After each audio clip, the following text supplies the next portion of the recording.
Muskegon was a very prejudiced town. If you were anyone who really wanted to see a change in how this system of government in the United States worked, you wanted to be involved. I remember the ice cream parlor on Peck Street. We could go in there and get ice cream, but you couldn't sit in the booth. On Western Avenue, we couldn't buy a hot dog. You know, it's tough. That was yesterday. That wasn't back in slavery. That was yesterday. I just want to make certain no one else experiences that. I'm grateful that I was a part of the NAACP. I like the NAACP and still love it. You marched and you picketed trying to open up doors for blacks. The same thing that you want are the same things that I want. And that's jobs, housing, and what is fair for everybody.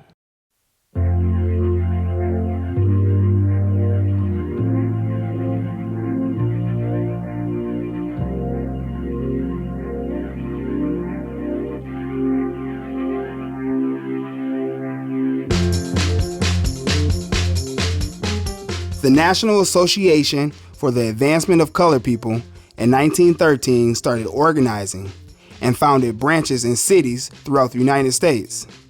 In 1919, the Muskegon branch of the NAACP was founded as branch number 3147 to begin its aim to improve the political, educational, social, and economic status of African Americans and other racial and ethnic minorities in Muskegon. Hopefully, we'll learn together how young people like myself can contribute to the change today and the continued fight for equal rights. My research took me back to the 40s to understand how we got here. We want to start with, how and when did you come to Muskegon? My family came in 1942. I came to Muskegon in 1944. Migrated from the South about 1944. My dad was here, so I came to be with my dad. Even when the black population in Muskegon was only 150 in the 1920s, the NAACP was needed. That need continued as the population swelled to over 7,000 by the 1950s due to the migration of mostly young men coming along to work in factories and foundries. Muskegon was a major industrial town. There were recruiters from Field Power Corporation that actually went to places like Magnolia, Arkansas, and recruited black people to come to Muskegon. Many of the black people that came had very limited education, and coming to Muskegon to work in the foundry was the most money they could ever think about earning. So when these men would come here, and a number of them were younger guys too, when they would come here, there was no place for them to live. But some of the managers of the different factories came around and asked, I know they asked my grandmother, do you have room that you can spare for X number of people? And she said, yes. So she rented those rooms out during the war. The city was not prepared to house all of these black workers. They put cots, and the men would sleep in the cots in shifts. When one shift would get off, then they'd go and sleep in the bed, and then when it was time for the other shift to get off, then that person would have to release the bed for the next shift person.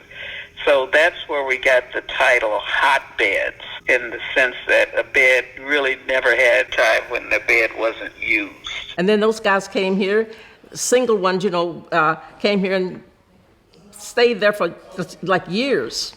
But those guys that were married, they went back eventually and got their families. And then they had to start, building the projects. But it was never the intent of these factories for black people to stay here like they did. That was a surprise, and that had a lot to do with the housing. So that was how we lived until people could get jobs and do better.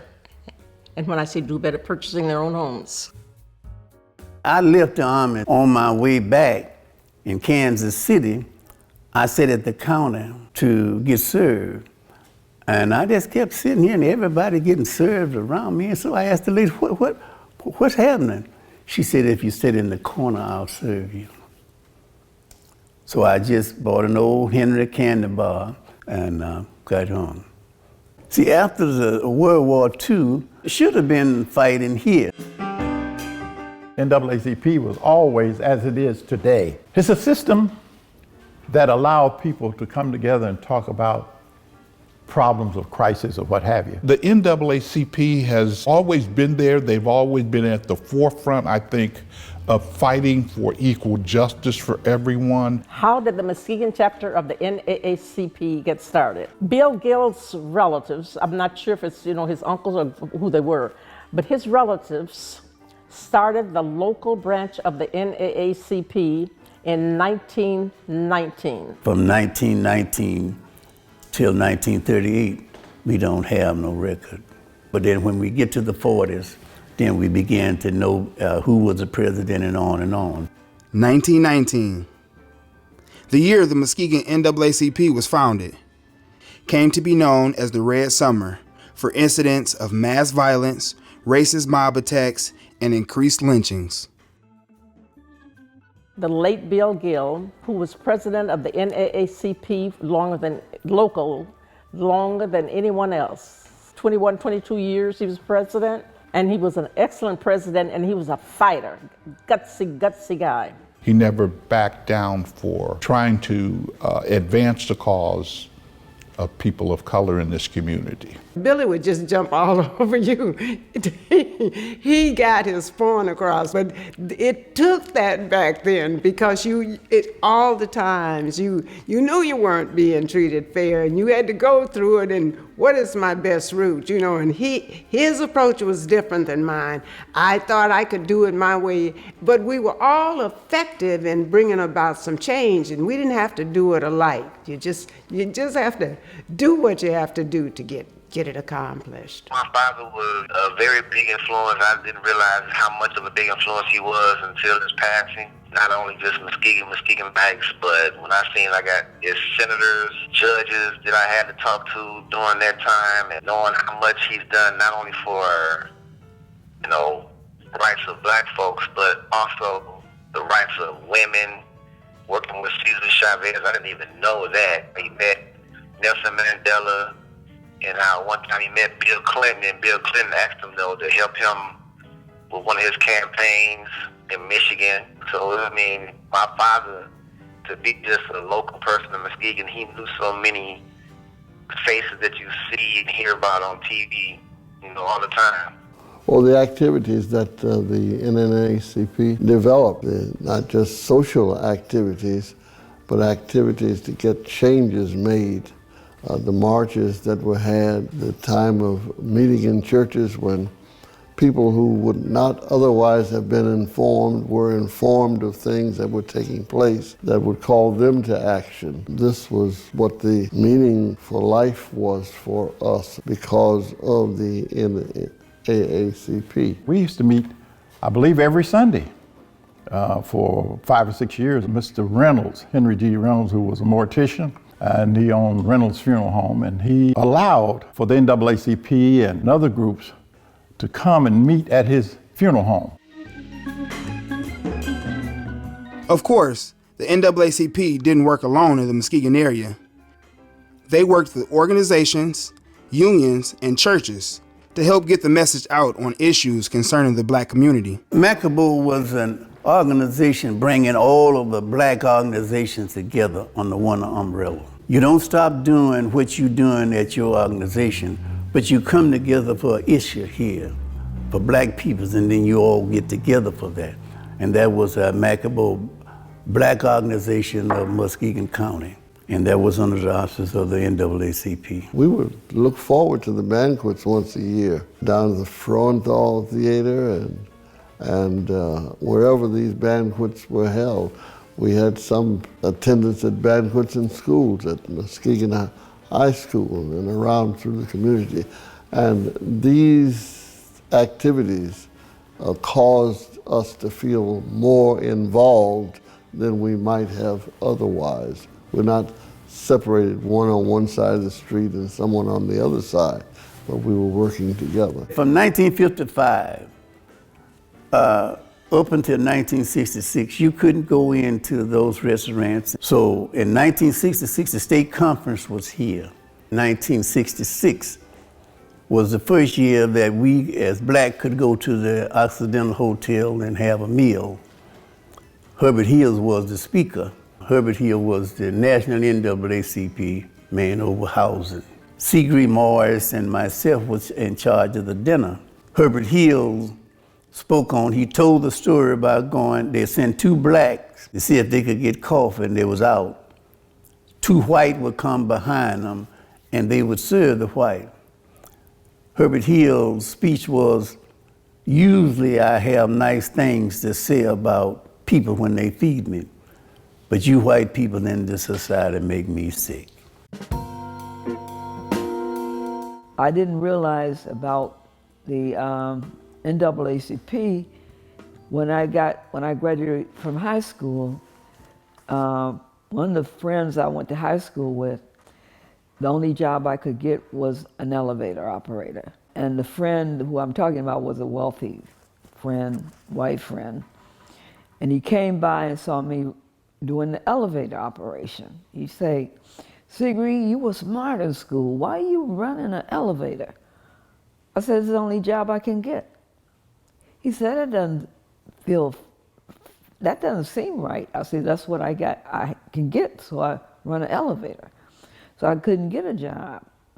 And then when I go looking for jobs like saleswomen and stuff like that, they weren't hiring us at that time. Dr. Howard was quite a president. He was vocal, he's outspoken, and he's saying what ought to be said. All of those things went together with the NAACP and its progress. You picket different stores, you had sit-ins. One of the most significant boycotts was when the NAACP took on sanitary dairy by organizing community support when they refused to hire any African American person to deliver milk to homes.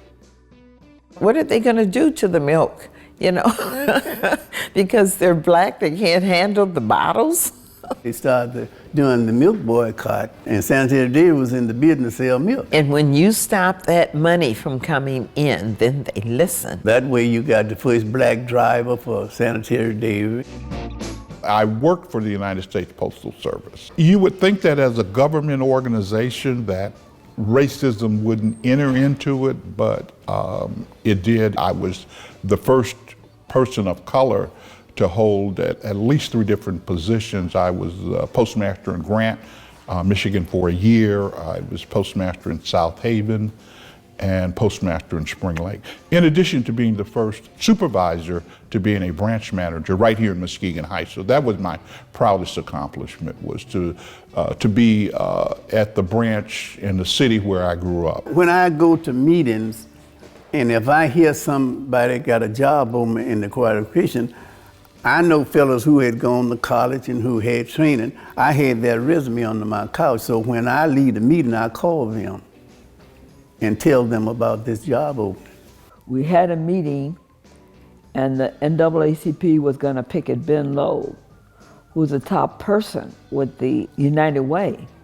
And I was working for United Way, and the NAACP group was supposed to picket at 12 o'clock. And I was in with the fundraising for the United Way. I was a fundraiser. And I was with my people that I was working with, and the phone rang at 12 o'clock. And it was to my boss that the NAACP was picketing Ben Loeb. And the men say, "Well, why are they picketing Ben Loeb?" They said, "Because he doesn't have any Negroes." And they said, "Why didn't he have any Negroes?" They said they didn't know. So what happens is, after that meeting, my boss called me in to his office and say, "Civic, did you know that we're going to picket Ben Loeb?" I said, "Yes, sir." He said, "Why didn't you tell me?" I said, "Because you're the enemy." He said, "No, you didn't tell me that, Civic." I said, "Yes, I did, Mr. Schoenlake."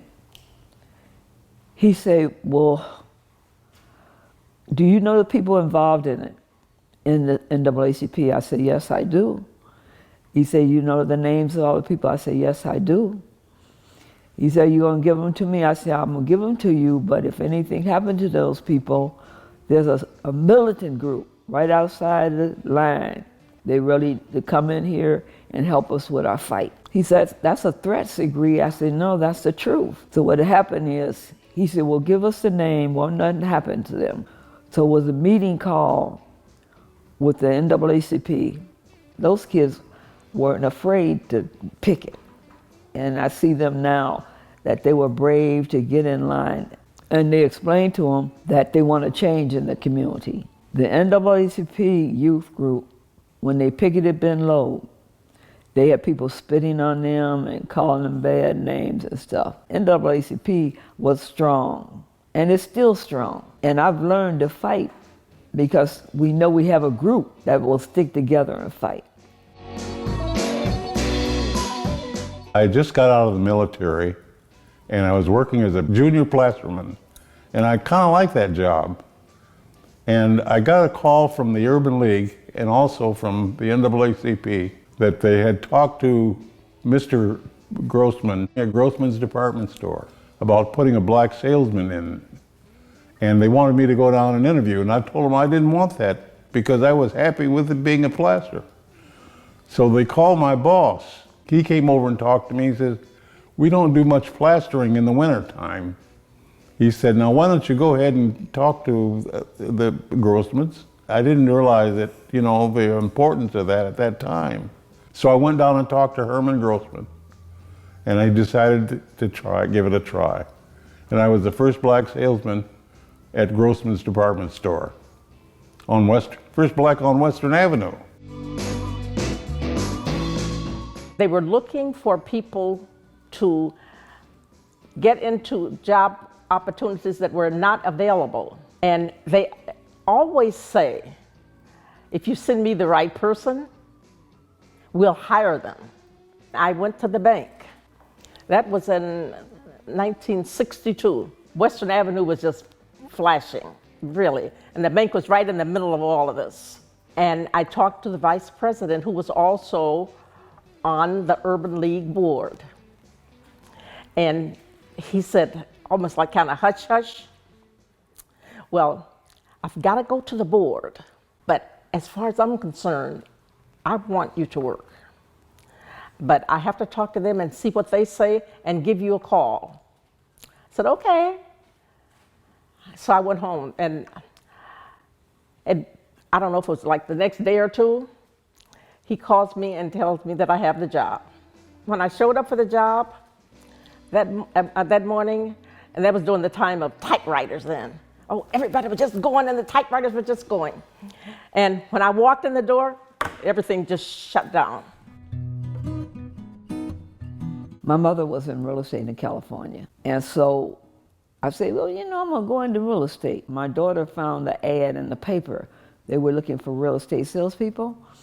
And so I called the first number and it didn't answer. I called the second number and he said I had to come to his office and apply, you know, and talk about real estate. So I went to the office and he interviewed me and he said, if somebody slammed the door in your face, what would you do? Because he knew what I was walking into. I said, I'd knock on the door again and say, did you hear what I said? I had an appointment to show your house. Is there a problem? And he said, you'd do it like that? I said, what other way would I do it? I know what I'm facing, you know. So he said, I'm going to take a chance to hire you. Dr. Howe's president, and he named me to be the chair of the housing committee. And you know, I was interested in doing that because some of my training come through housing. But we were concerned about adequate housing. For a lot of African Americans in Muskegon during the decades following World War II, housing was anything but adequate.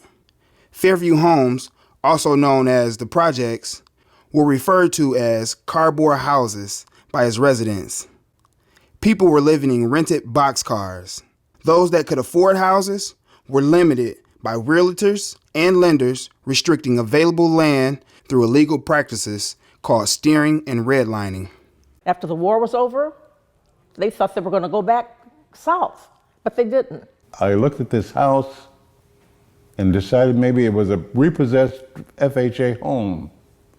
And I decided I would at least try to get it. And I was working with a fellow that was a real estate salesman also. We went over and looked at it and we decided to buy it.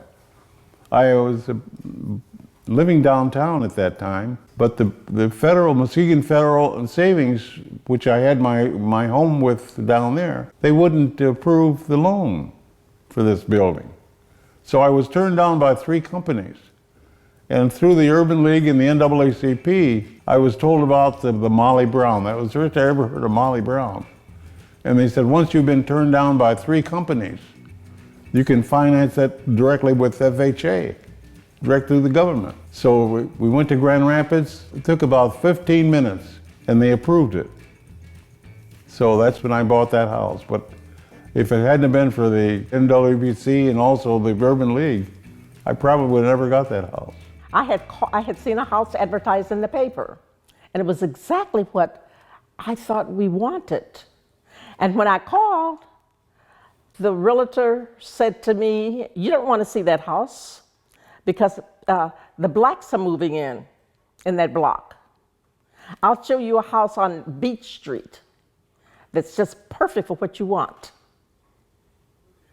And I was so shocked I couldn't even say anything. I just hung up. Oak Terrace was a development that a person by the name of George Vigent had put together. There was a covenant on that land up there. And the covenant said that there would be no people of color to live in Woodcliff. George Vigent, after he got in trouble, the land went back to the state. And so we were able to go to the state and request the land, and they granted it to us. And we had the money through the State Housing Development Authority to pay for it, and we did. And so we purchased the land. We built 102 units of townhouses and apartments in 1973. It was hard, because when you go in some of the hostile areas, they would come out and look at you, and when you try to show your property, they'd stay home and watch the people coming through, and the atmosphere was bad, and my life was threatened. When I had my own office, my mother answered the phone and somebody said that we're Sigri, and my mother said she's not here, and he said to tell her we're gonna blow her brains out. When I came back to the office, my mother was crying and nervous. I said, "What's wrong with you, Mother?" She said, "Somebody threatened your life, Sigri, and I'm afraid for you." I said, "If they were going to kill me, they would have did it. They're trying to scare me. And don't worry about it, Mother. Everything's going to be all right." So I did have times that I felt, is this worth it? You know what? But it was worth it. Because of the NAACP, I would meet with my clients ahead of time and tell them how you present yourself to the banks. And he would say, go to Sigri, because Sigri knows that you're going to get extra money. Rather than just walking away with $9,000, you walk away with $20,000. That time, that was some good money. Help people get good houses all over this city. In high school, I had this teacher. He taught English. And at the end of the first marking period, he gave me a D. And I went to him, I said, "Mr. So-and-so," I said, "I got all my papers. I did not deserve a D. Why'd you give me a D?" He said, "I never had a colored kid before, and I didn't know what colored kids could do." And then from then on, he gave me A's. Now, I didn't deserve an A all the time either. I was the first. I was the first. So let me hear that. We need to hear that. We need to get that on film. Yeah, I was the first black school board member for the Muskegon Public Schools. I stayed with the school board for some 20 years, and I looked to the NAACP for help for the things that they did to change better opportunities for others like ourselves in education and in the community as a whole. Most of the black kids went to Muskegon Heights High School. It was predominantly white teachers too, and then John Sidnor became the superintendent of the school. And the community loved him. If you start talking about education in Muskegon Heights, John Sidnor's name is going to come up. He recruited black teachers. I never had a black teacher in Muskegon Heights, ever. Not even as a substitute. So he literally went to different parts of the South and recruited black teachers in this area. So I think it made kids feel good about themselves. And even having a black superintendent made them feel good. So he put through that positiveness for them. He was their role model. City Council in Muskegon Heights, although we had a large black population, and never had any kind of representation on the city council. Nobody had ever been able to run and win, you know. There's a lot of folk involved, but there's a lot of training that need to go on in order to help people to understand what go on with the Chamber of Commerce and what go on with government and what go on with state government, local government, and the national government. There's an operation out there that you need to tap into if you want this community to be progressive enough to give their citizens an opportunity to share in things that other people are sharing in. The importance of community was illustrated through civics training by the NAACP, and together with black churches, they were able to organize campaigns to begin to affect change through representation. One example of this was Reverend Moses Jones, who founded the first African-American Boy Scout troop in Muskegon.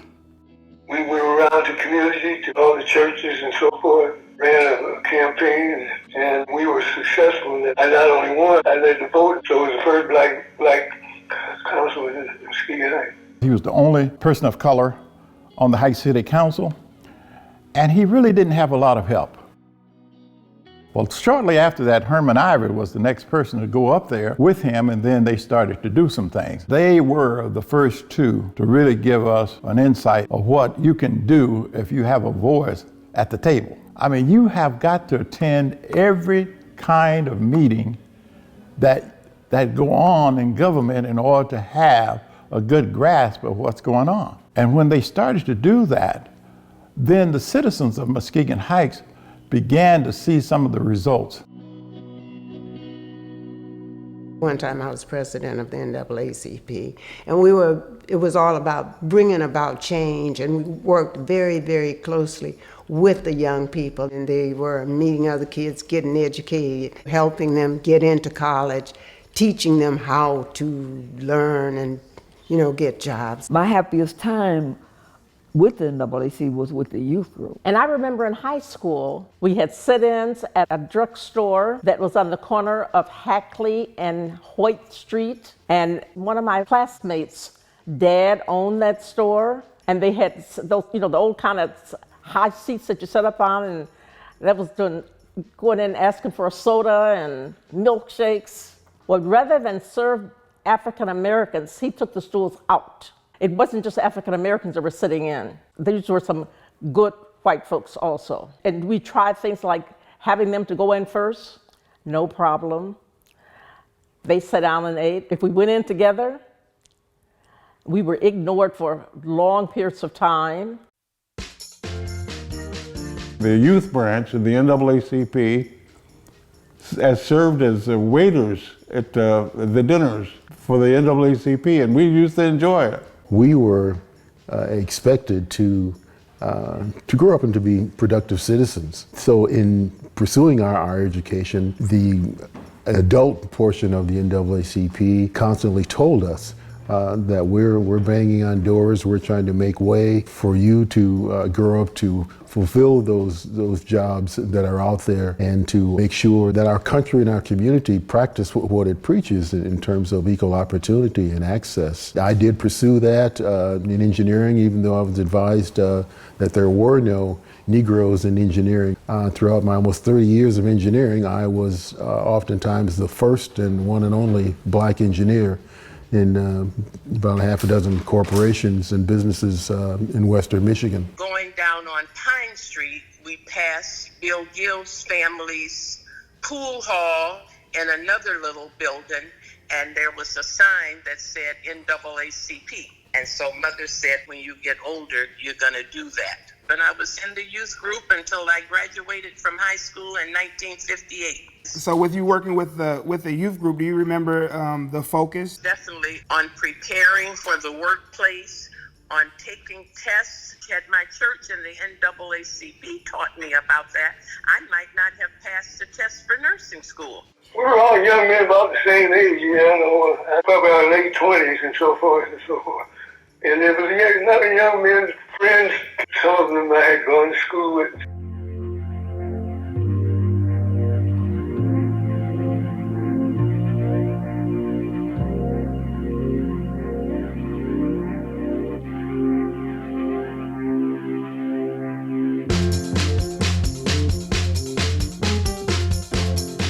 The NAACP has earned its time in Muskegon County.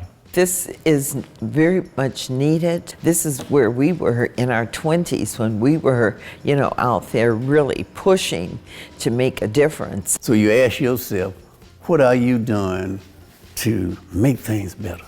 I love the young people because they have the energy and the foresight for the future. I didn't have no money, but I went anyway. Whatever I had, I gave it. I would hope that we will grow out of the need for the NAACP. I would hope that we wouldn't have to forever fight for jobs, justice. I would have to declare that we're still in the struggle, that there are many things that are happening today that remind us that we still have a long ways to go. Those who feel that things are not right need to join and fight. That's my thing.